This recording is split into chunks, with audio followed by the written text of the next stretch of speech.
जब अंग्रेज भारत में आए उस समय हमारे देश को हिंदुस्तान कहा जाता था। हालांकि ये सब बोलने में उन्हें परेशानी होती थी। जब अंग्रेजों को पता चला कि भारत की सभ्यता सिंधु घाटी है, जिसे इंडस वैली भी कहा जाता है, इस शब्द को लैटिन भाषा में इंडिया कहा जाता है, तो उन्होंने भारत को इंडिया कहना शुरू कर दिया। हमारे देश के बदलते नाम का एक इतिहास है। कहते हैं कि महाराज भारत ने भारत का संपूर्ण विस्तार किया था और उनके नाम पर ही इस देश का नाम भारत पड़ा। मध्यकाल में जब तुर्क और ईरानी यहाँ आए तो उन्होंने सिंधु घाटी से प्रवेश किया और वो सह का उच्चारण है करते थे और इस तरह से सिंधु का अपभ्रंश हिंदू हो गया। उन्होंने यहाँ के निवासियों को हिंदू कहा और हिंदुओं के देश को हिंदुस्तान का नाम मिला। सिंधु नदी का दूसरा नाम इंडस भी था। इसी नदी के किनारे विकसित सभ्यता इंडस वैली सिविलाइजेशन कहलाई। सिंधु नदी का इंडिसन नाम भारत आए विदेशियों ने रखा। सिंधु सभ्यता के कारण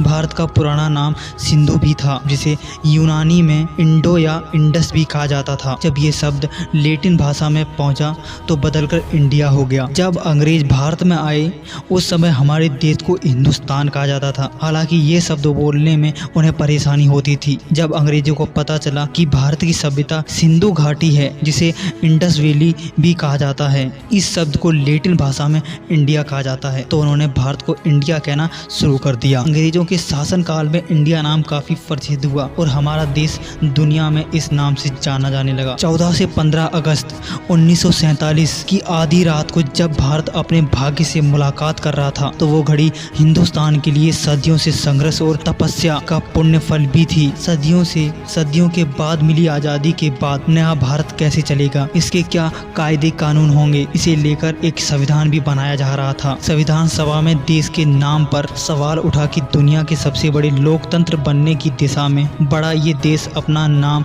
क्या रखेगा। इस दौरान भारत, हिंदुस्तान, हिंद और इंडिया जैसे विकल्पों पर खूब माथापच्ची हुई। 17 सितंबर 1949 को संघ के नाम और राज्यों पर चर्चा शुरू हुई। संविधान की ड्राफ्टिंग कमेटी के अध्यक्ष डॉक्टर भीमराव अंबेडकर चाहते थे कि इसको आधे घंटे में स्वीकार कर लिया जाए, लेकिन दूसरे सदस्यों में नाम को लेकर असहमति थी, जो चाहते थे इंडिया और भारत जैसे शब्दों के रिश्तों को समझ लिया जाए। इस बहस में सेठ गोविंद दास, कमलापति त्रिपाठी, श्री राम साहे, हरि गोविंद पंत और हरि विष्णु कामत जैसे नेताओं ने हिस्सा लिया। हरि विष्णु कामत ने सुझाव दिया कि इंडिया अर्थात भारत को भारत या फिर इंडिया में बदल दिया जाए, लेकिन उनके बाद सेठ गोविंद दास ने भारत को ऐतिहासिक संदर्भ का हवाला देकर देश का नाम सिर्फ भारत रखने पर बल दिया। इस पर बीच का रास्ता कमलापति त्रिपाठी ने निकाला। उन्होंने कहा कि इसका नाम इंडिया अर्थात भारत की जगह भारत अर्थात इंडिया रख दिया जाए। हरगोविंद पंत ने अपनी राय रखते हुए कहा कि इसका नाम भारतवर्ष होना चाहिए और कुछ नहीं। लेकिन भारत या भारतवर्ष नाम का समर्थन करने वाले ये सारे नेता उत्तर भारत या कहें हिंदी पट्टी के थे, जबकि भारत का विस्तार उत्तर में कश्मीर से लेकर दक्षिण में कन्याकुमारी तक है। संविधान सभा में हर क्षेत्र हर भाषा के लोग बैठे थे। हिंदी को राजभाषा मानने पर पहले ही बहुत घमासान हो चुका था। ऐसे में विदेशों से संबंधों का हवाला और देश में सबको एक सूत्र में जोड़ने की कोशिश करते हुए संविधान के अनुच्छेद 1 में लिखा गया कि इंडिया अर्थात भारत को राज्य का संघ होगा। बता दें कि आजादी के बाद देश का नाम बाद में तय हुआ। संविधान में राष्ट्रगान और तिरंगा पहले ही तय हो गया था और तय हो गया था कि अब इस देश में भारत माता की जय नारा लगाया जाएगा। आजादी के आंदोलन में देश को एकजुट करने के लिए महात्मा गांधी की अगुवाई में देश भारत माता की जय बोलता था।